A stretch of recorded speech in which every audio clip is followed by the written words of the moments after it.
Today we will be talking about some of the misconceptions about insulin.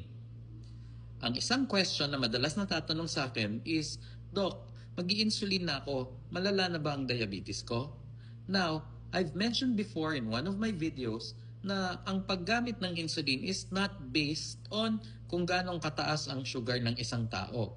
Pwede po itong gamitin kahit hindi naman masyadong mataas, or of course kung napakataas na ng inyong blood sugar, then insulin po ang pinakamagandang gamot para magpababa ng inyong blood sugar.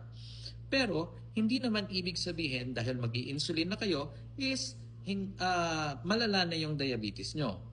Also, for pregnant women, ang approved pa lang po ng FDA ngayon for use sa pregnancy is insulin or metformin. Another misconception about insulin na natatanong sa akin is, Doc, pag nag-insulin na ba ako, forever na ba ito? Lifetime na ba akong mag-insulin?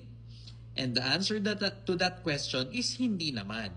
Hindi po ibig sabihin na dahil nag-insulin na kayo ngayon, dahil napakataas ng blood sugar nyo, is forever na kayong mag-i-insulin kahit na bumaba na ang blood sugar levels nyo. Of course, pag bumababa na ang inyong blood sugar levels, babawasan na ng doctor ninyo yung insulin dose ninyo, or pwede na ito i-shift into tablets kung kaya naman na ng tablets yung level ng blood sugar nyo.